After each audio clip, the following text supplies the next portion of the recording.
मुखालिफिन ये शिकायत करते कि आप ज़्यादा कांग्रेस को बोलते, बीजेपी को कम बोलते। ये पार्लियामेंट की आप मेरी हर तकरीर उठा कर देख लो। आप पार्लियामेंट की हर तकरीर, हम वक्त की जो हुकूमत है बीजेपी की है, नरेंद्र मोदी उसके वजीर आजम, सबसे ज़्यादा तनकीद अगर पार्लियामेंट में खुली अल्फाज में अगर कोई करता है तो असदुद्दीन ओवैसी और इम्तियाज जलील करते हैं। तो इसमें यह मतलब नहीं है। मगर आप ये भी देखेंगे कि पार्लियामेंट में ना इम्तियाज जलील जाकर मोदी से गले मिले, गले कौन मिले आपको मालूम, जो दौड़ते हुए गए और जाके गले मिल लिया। और जबकि उस वक्त गले मिले जब नो कॉन्फिडेंस मोशन मोदी के खिलाफ लाया गया था। तो यकीनन हम सबके खिलाफ बोलते हैं, क्योंकि जो सच्चाई है उसको बयान करना बेहद जरूरी है। अब मिसाल के तौर पे आप देखेंगे कि कल एक फंक्शन हुआ, एक इंफॉर्मेशन कमिश्नर है जनाब, उन्होंने सावरकर के ऊपर किताब लिखी और सावरकर की किताब के रस्म इजरा में आरएसएस के मोहन भगवत थे, हमारे मुल्क के मौजूदा वजीर दिफा मोहतरम राजनाथ सिंह साहब थे। तो दोनों की तकरीर हुई उसमें। अब तकरीर तो हो गई रात में, सुबह सुबह हस्बे आदत हस्बे रिवायत मीडिया सुबह 8:30 बजे हमारे घर को आ गई, क्योंकि उनको मालूम था कि मैं गुलबर्गे को आने वाला हूं, और आकर मुझसे कहा कि ये बातें कहीं, इस पर आप तबसरा करिए। तो सबसे पहली बात, इलियास सेठ साहब की शिकायत दूर कर दे रहा हूं, और कांग्रेस वालों को भी शायद सुन के थोड़ा अच्छा दिखेगा। तो वजीर दिफा ने यह कहा कि सावरकर ने जो अंग्रेजों को माफीनामे के खत लिखे थे वो महात्मा गांधी के बोलने पे लिखे थे। आप उलेमाए कराम यहां पर मौजूद हैं, अल्लामा फजल खैराबादी रहमतुल्लाह अलैह हो या मौलाना हुसैन अहमद मदनी रहमतुल्लाह अलैह हो, ये माल्टा की जेल में थे, वो अंडमान की जेल में थे। कोई भी एक खत इनका नहीं बता सकता कि उन्होंने अंग्रेजों से माफी की भीख मांगी। कोई नहीं बता सकता, कोई नहीं बता सकता। अब ये जो मोहतरम है सावरकर, ये जेल में गए 1911 को। कब गए जेल में? जुलाई 4, 1911 को गए। ये जरूरी है बोलना, क्योंकि रिकॉर्ड हो गया तो दिखाते टीवी वाले, इन्हें एक और भड़काऊ भाषण गुलबर्गे में दे गए बोल के। तो जुलाई 4, 1911 को उन्होंने जेल में डाले सावरकर को। अब राजनाथ सिंह ये बोल रहे कि महात्मा गांधी खुद उनको ये बोले कि आप अंग्रेजों को एक खत लिखो, मर्सी पिटीशन लिखो, माफीनामा लिखो।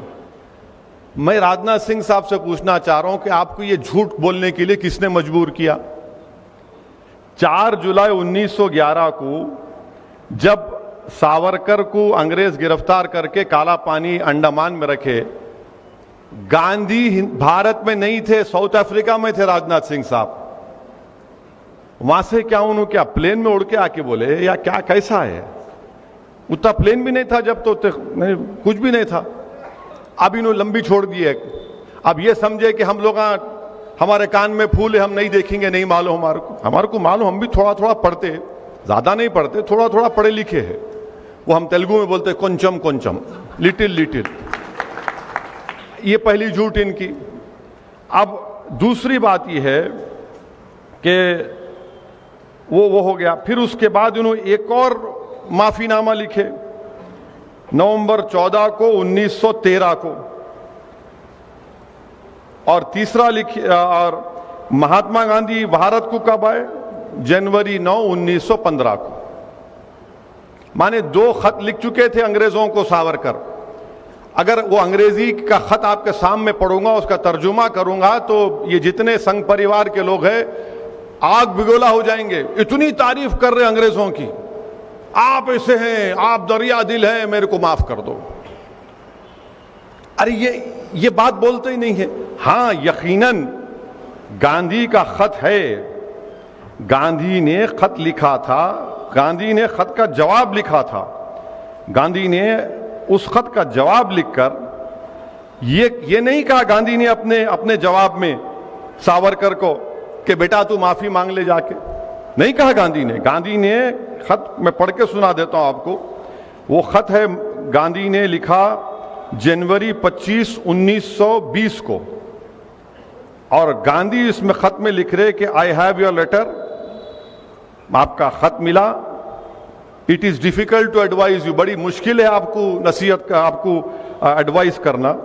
मैं आपको I suggest however you are framing a brief petition setting for the facts of the case, bringing out in clear relief the fact that the offense committed by your brother was purely political। Gandhi उनको ये मशवरा दे रहे कि आप एक petition अंग्रेजों को लिखो और जो जुर्म आपके भाई से हुआ ये बोलो कि वो सियासी जुर्म था। I suggest this in order that it would be possible to concentrate public attention on the case meanwhile। अरे गांधी कहां बोल रहे इसमें कि माफी मांगो? गांधी तो यह बोलते थे कि अहिंसा का सबसे बड़ा रास्ता जेल को जाना है, जेल को जाना है, और मौसूफ को काला पानी में सावरकर को जेल में डाले, 8 महीने के अंदर ही खत लिख दिया उन्होंने पहला। अब राजनाथ सिंह बोलते कि हमारे वजीर दिफा है कि गांधी ने उनसे कहा था। गांधी ने कहा गांधी तो जनवरी 25, 1920 को खत लिखे, उससे पहले तो मौसूफ 2 खत लिख चुके थे। तो अब ये बीजेपी का मकसद क्या है कि सावरकर के बारे में बड़ा अच्छा, तारीख में यह भी आया, मैं एक सियासत का तालिब इल्म हूं, 1990 तक बीजेपी सावरकर का नाम ही नहीं लेती थी, हिंदुत्व का नाम भी नहीं लेती थी। ये आडवाणी ने शुरू किया हिंदुत्व और सावरकर 1990 में, उसके बाद से सब शुरू हो गए। अच्छा, सावरकर की तारीख क्या है? सावरकर की तारीख यह है कि सावरकर ने, मैं आपको बता रहा हूं कि सावरकर ने, अब ये हम बीजेपी वालों पे छोड़ देते, आप झूठ है सच है बोलो।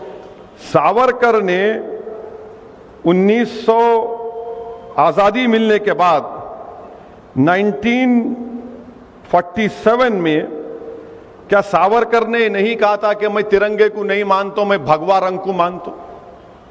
कहा था सावरकर ने यह बात। तीसरी बात, सावरकर ने यह भी कहा था कि हिंदू बादशाहों को का यह काम था कि वो मुस्लिम खवातीन की इज्जत लूटते, उनका रेप करते ताकि जंग जीत जाए। चौथी बात, सावरकर ने यह कहा था कि जब नेताजी सुभाष चंद्र बोस अंग्रेजों से गुलामी को खत्म कराने के लिए भारत के लोगों से बोल रहे थे कि आओ मेरी इंडियन नेशनल आर्मी में आओ, तो सावरकर लोगों को बोल रहे थे नहीं तुम अंग्रेजों की फौज में जाओ।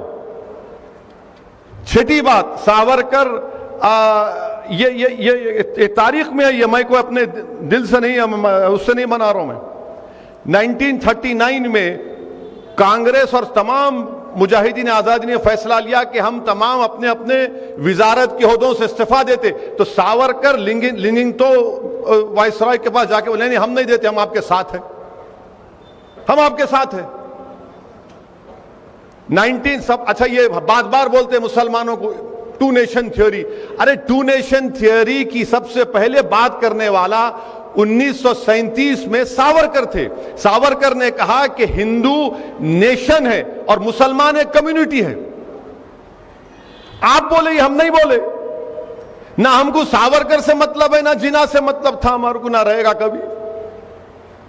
और आपको मालूम कि हिंदू महासभा और मुस्लिम लीग मिलकर इख्तिदार में थे उस जमाने में, माने दोनों हिंदू महासभा और मुस्लिम लीग मिलकर इख्तिदार में थे। और आखिरी बात, सावरकर महात्मा गांधी के कत्ल में मुलव्विस थे। कौन बोले बात? ये महात्मा गांधी के जो कत्ल का मुकदमा चला उसमें सावरकर एक्यूज थे। कोर्ट ने उनको कहा कि इनका जो पीए था सावरकर का, बाजे नाम था, वो जो एविडेंस दिया उसको कानून में क्या है कि कोरॉबोरेट करना, मैंने सिर्फ मेरे बोलने पे नहीं बल्कि इलियास सेठ भी बोलना, वो नहीं कर सका। मगर जस्टिस कपूर जो सुप्रीम कोर्ट के चीफ जस्टिस थे, कमीशन ऑफ इंक्वायरी बनाया गया, उन्होंने अपनी रिपोर्ट में कहा कि सावरकर के घर में गांधी के कत्ल की साजिश हुई। आप इनको अपना हीरो मनाते, आप इनको, अच्छा ये भी छोड़ो आप, ये भी अगर झूठ रहा तो क्या सरदार पटेल ने नहीं लिखा कि हिंदू महासभा की एक फाइनेंशियल ऑर्गेनाइजेशन सावरकर के मातहत थी जिसने गांधी को कत्ल किया? ये सब चीजें हैं और ये आप कर रहे हैं। जब मैं 2004 में पार्लियामेंट को, हैदराबाद की आवाम का लाख शुक्रिया, मुझे मुंतखब करके अल्लाह ने भिजाया।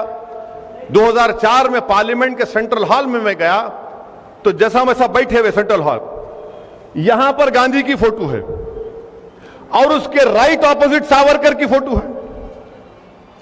आप बताइए कि जिसके कत्ल का मुकदमा उस पर चला, कोर्ट ने बरी किया उनको, मगर इंक्वायरी कमीशन में उन साबित हुआ कि वो मुलविस थे। यानी गांधी की फोटो एक तरफ, सावरकर की फोटो एक तरफ। तो ये क्या हो रहा है हमारे मुल्क में? फिर खुद वजीर दिफा इस तरह की अगर बात करेंगे, और फिर मोहन भगवत आरएसएस के सरसंघचालक बोल रहे नहीं सावरकर उर्दू बड़ी अच्छी बोलते थे, गजल लिखते थे, उन मुस्लिम दोस्त थे। कहते गजल लिखे तो मुस्लिम दोस्त हो जाते। आज मीडिया वाले में से पूछे, मिला तुम्हारे इनको तारीख नहीं मालूम, महात्मा गांधी के कत्ल का जो एफआईआर था वो एफआईआर भी उर्दू में लिखा गया था। एफआईआर भी उर्दू में लिखा गया था कि मुल्जिम 1, मुल्जिम 2, दफा 302। सावरकर ने उर्दू से नफरत का इजहार किया था, वो भी रिटर्न है। ये लोग ये समझते कि कोई जानता नहीं है, अपनी लंबी लंबी झूठ छोड़ के निकल जाओ, कोई पकड़ेगा नहीं। अरे तो हम जानते ना, थोड़ा बहुत पढ़े, हम भी उलेमाओं की सोबत में उनके पैरों के पास बैठकर हम भी सीखे, हम भी जानते हैं। तो आज इनको आप बना रहे हैं कि उन्हें बड़े वो थे। अरे कहां थे भाई, गांधी के कत्ल में ये थे। सावरकर ने यह भी लिखा कि हिटलर ने जो जर्मनी में यहूदियों को खत्म किया वो सही था, क्योंकि यहूदी जर्मनी से अंदर नहीं मिल सके, एसिमिलेट नहीं हो सके। अरे फैसिज्म की तायीद करते थे और हमको सिखा रहे हैं। और सबसे बड़ी बात याद रखिए, बीजेपी और संघ परिवार, जो कांग्रेस के लोग भी आज सावरकर की तायीद करते हैं। खुल के बोलो नहीं मानते उसको। सावरकर ने अपनी किताब हिंदुत्वा लिखी। हिंदुत्वा में सावरकर ने लिखा कि मुसलमान इस मुल्क से मोहब्बत नहीं कर सकते, क्योंकि ये इनके बाबा की जमीन नहीं है, ना इनके लिए ये एक मुबारक सरजमीन है। अंग्रेजी का लफ्ज था कि ना ये फादरलैंड है ना ये होली लैंड।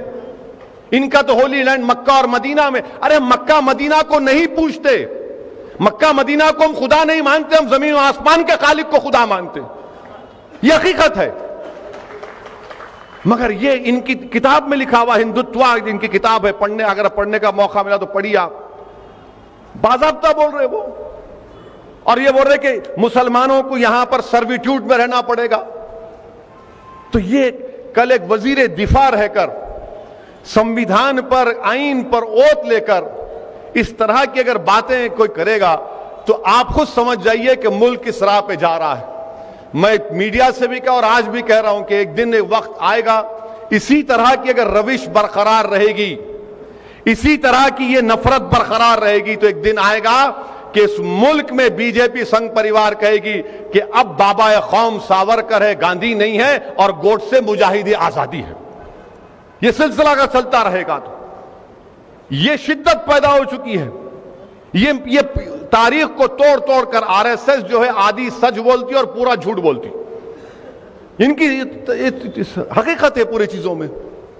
तो मेरे अजीज दोस्तों और बुजुर्गों, ये मुल्क के हालात, और फिर हमारे मुल्क के हालात, सियासी हालात ये हैं कि कांग्रेस हो या समाजवादी हो या फिर ये दूसरे जो अपने आप को सेकुलर बोलते हैं, इनकी कोशिश ये है कि सबसे बड़ा हिंदू कौन है इस मुल्क में, सबसे बड़ा हिंदू कौन है इस मुल्क में, और उसी के लिए कंपटीशन हो रहा है। आप देख लो, थोड़े दिन पहले कांग्रेस का एक जलसा हुआ था, फिर समाजवादी का भी हुआ। मैं ये कह रहा हूं कि मैं ये नहीं बोल रहा हूं कि मैं सबसे बड़ा मुसलमान हूं। मैं ये कह रहा हूं कि इस मुल्क में जो मुल्क की खूबसूरती है, इस मुल्क का कोई मजहब ही नहीं है, भारत का कोई मजहब नहीं है। भारत पूरे मजहब को मानता भी है, और अगर कोई नहीं मानता तो भारत उसको ही बोलता तू भी तेरी ख्वाहिश है तो उस पर चल। मगर ये जो कंपटीशन चल रहा है, इस कंपटीशन को आपको देखना जरूरी है। और ये तमाम सेकुलर पार्टियां ये समझती हैं कि मुसलमान कहां जाएंगा, इसको तो एक कोने में करके दबा दिए, ला महला हमारे साथ आएंगे। ये आपको फैसला करना है।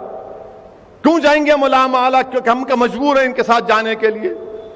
अगर आज ये लोग इस तरह का कॉम्प्रोमाइज करते जाएंगे तो फिर याद रखिए हमारी तहजीब पर, हमारी सकाफत पर, हमारी शनाख्त के खतरे पैदा हो जाएंगे। मुझे इस बात का खतरा है। मैं देख रहा हूं उन चीजों को, महसूस कर रहा हूं कि इस तरह अगर हर चीज को ये लोग नहीं ये करना जरूरी है, ये खत्म कहां होगा फिर? और उलमा और मुफ्तिया इकराम फरमाते हैं, औलिया अल्लाह फरमाते हैं कि अगर तुम एक मर्तबा बुराई के दरवाजे को खोलोगे तो फिर खत्म, फिर यहां से नीचे ही जाते, आप ऊपर नहीं आते। कंपटीशन हो रहा है। इसीलिए मेरी आपसे गुजारिश है कि इस माहौल में हमको अपने हौसलों को बुलंद रखना है, अपनी सियासी ताकत को मजबूत करना है। मैं फिर से कह रहा हूं कि बीजेपी को हराना सिर्फ मुसलमानों का काम नहीं है, बीजेपी को हराना दलितों का भी काम है, ओबीसी का भी काम है, आला जात के हिंदुओं का भी काम है बीजेपी को हराना। वो लोग इलेक्शन आता तो अपनी अपनी जात के ऊपर अपनी अपनी जात के लीडरों को मजबूत बना देते हैं, उनको एमएलए बनाते, एमपी बनाते, मिनिस्टर बनाते। हम क्या बनाते? हम खाली बैंड बाजे की पार्टी है। जब शादी की बारात निकलती दूल्हे के घर से तो बैंड बाजा अगर कोई रखता है, नहीं रखना चाहिए, रखते हैं तो आप देखो ये शादी खाने के बाहर बैंड बाजा रोक देते, अंदर मत आ, चल भाग। ये हाल हमारा होके रहेगा, ये हाल हमारा होके रहेगा। हमारा काम साली वोट डालो, वोट डालो। नहीं, गुलबर्गा का बल्दिया इलेक्शन है, जिंदगी मौत का फैसला होने वाला है। अरे कितनी इलेक्शन में जिंदगी मौत का फैसला नहीं हुआ और फिर हम रोज मरते, उसके बाद कोई पूछने वाला नहीं है। अभी हमारे भाई बता रहे थे कि कांग्रेस के 2 लीडर्स, क्या नाम है उनका? अजय सिंह साहब और परमेश्वर साहब ने बल्लारी में जो असेंबली का इजलास हो रहा, हमारे भाई बता रहे, उसमें उन्होंने मुतालबा किया कि तब्दीली मजहब का कानून लेकर आओ। तब्दीली मजहब का कानून आप बोल रहे लेके आओ। कलीम सिद्दीकी साहब को जेल में डाल के सड़ा रहे, वहां पर कोई केस नहीं है उनके ऊपर, सिर्फ तंग करना है उनको। और उस चार्जशीट में एक बहुत बड़े मौलाना जो एमपी है उनका भी नाम लिख दिया गया है। वो वकील साहब मेरे को भिजाए, मैं देख के ताज्जुब करा, कहां से कहां मिला दे रहे। आप बोल रहे कि धर्मातन का माने तब्दीली मजहब का कानून लेके आओ।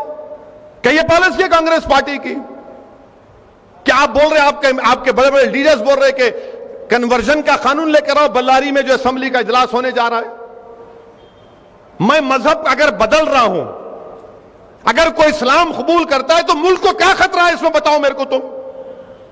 अगर मैं अशहदु अल्ला इलाहा इल्लल्लाह व अशहदु अन्ना मुहम्मद रसूलुल्लाह का इकरार कर रहा हूं तो मुल्क को खतरा नहीं है इसमें, मुल्क मजबूत होता है इसमें। क्यों मजबूत है? क्योंकि भारत का आईन मुझे इजाजत देता है कि मैं जिस मजहब पर चलना चाहूं चलूं, नहीं पसंद आया मत चलूं। मगर आप ये बताना चाह रहे हैं कि तुम अगर मजहब तब्दील करोगे तो मुल्क को खतरा होगा। मुल्क को खतरे की बात कहां है इसमें? यही चीजें जो तकलीफ पैदा करती है, दिल में तड़प पैदा हो जाती है कि आप कह रहे हैं और हम भी टीम है, मजलिस वोट काटने को आ रहे और आप बोल रहे कि रिलीजियस कन्वर्जन का कानून लेकर आओ। क्यों बोल रहे? क्योंकि देख रहे हैं कि माहौल में जहर बना हुआ है, फिरका परस्ती है, हिंदू वोट नहीं मिलेगा तो बोलना है ना। अरे फिर मुस्लिम वोट का, अरे कहां जाता हूं, उन्हें हमारे जेब में बैठा है, डरा के रखो उसको। मैं आपको बोल रहे चाह रहा हूं कि डरने की जरूरत नहीं है, हरगिज़ डरने की जरूरत नहीं। हमको अपना जमहूरी हक का इस्तेमाल करना है वोट डालकर। क्या यह बात बिल्कुल मुमकिन है और हो सकती है इंशाअल्लाह ताला कि आने वाले असेंबली इंतखाबात में आप इलियास सेठ को यहां से अपना खादिम बनाकर कर्नाटका के असेंबली में भिजाएं। मेरे अजीज दोस्तों और बुजुर्गों, ये चीजें देखिए आप, एक तरफ तो यहां सावरकर, एक तरफ आप कांग्रेस बोल रही कि बल्लारी के असेंबली के इजलास में ये करो। तो ये इन चीजों पर आप तमाम को हमको गौर फिक्र करना है। एक मुत्तहिदा तौर पर हमको आगे बढ़ना है और मेरी आपसे गुजारिश है कि मजलिस इत्तेहादुल मुस्लिमीन को मजबूत करिए। इंशाअल्लाह ताला और भी तफसील होगी, तफसील से बातचीत होगी। मैं तो कर्नाटका गवर्नमेंट से यह कहूंगा कि जब साबिका रुकने पार्लिमान गुलबर्गा को आए थे इलेक्शन हार के पहली मरतब आए थे ना, इलेक्शन हारने के बाद पहली मरतब आए थे। हाँ 2 साल के बाद आए। हम तो 2 साल में 10 मरतबा आ गए यहां पर, माशाल्लाह से आए थे। आए तो जुलूस की शक्ल में आए ना, तो भाई 11 रब्बी लेवल का जुलूस अलाउ करो ना आप मिलाद का। उन्हों जुलूस में आ सकते तो हम जुलूस नहीं निकाल सकते। जब खरगे साहब का जुलूस निकल सकता तो रसूलुल्लाह सल्लल्लाहु अलैहि वसल्लम का जुलूस नहीं निकल सकता। गवर्नमेंट को देना चाहिए। अरे अरे अरे ठहरो ठहरो, अरे ठहरो सर, बोलने दो। अरे सुनो सुनो जरा, खाली नारे लगा रहे। हमारा जब जुलूस निकल सकता है खरगे साहब का, तो रब्बी लेवल का भी जुलूस अलाउ करो आप। उनको भी कोविड के गाइडलाइंस है, हमारे को भी दो, हम भी निकालते। अब इसके बाद बोलेंगे देखो इन्हों आके भड़काओ बात करके चले गए। भड़काओ बात किया क्या बोलो आप? उनका जुलूस निकला नहीं निकला? खरगे साहब का निकला ना। हाँ ये भी दो आप, ये भी दो ना भाई। ये तो सारी कायनात को आजादी मिली उस दिन, शैतान भागा कूद के, आप नहीं देंगे? तो ये चीज है। ये जब सच्चाई को बयान किया जाता है तो इनको तकलीफ हो जाती है। आए कहीं क्यों यहाँ पे? अच्छा मैं जहां कहीं भी भारत के कोने में जाता हूं, यहां क्यों आए इन्हों? अरे ऐसा बोलते जैसा कि मैं किसी के दूर का दामाद हूं, यहां क्यों आए? वहां जाना था। अरे उत्तर प्रदेश के कोने में नहीं, यहां क्यों आए इन्हों? आप झारखंड गए, यहां क्यों आए इन्हों? बिहार गए, यहां क्यों आए इन्हों? अरे भाई साहब, पूरा मुल्क हमारे बाप का है, कहीं भी जा सकते हम। अब नहीं, इसका भी जवाब इसलिए है क्योंकि सावरकर बोले फादरलैंड नहीं है। फादरलैंड है सावरकर हमारा। ये कैसा है? हमारे अब्बा, पूरे कायनात के अब्बा, आपके अब्बा के अब्बा के अब्बा के अब्बा हजरत आदम अलैहिस्सलाम दुनिया में आए तो पहला कदम यहां रखे। अब्बा की जमीन पे बेटे का हक नहीं है तो किसका हक होगा फिर? फादरलैंड नहीं है। अरे कहां भी यहां क्यों आते हैं इन्हों? बैठो ना ओल्ड सिटी में हैदराबाद के।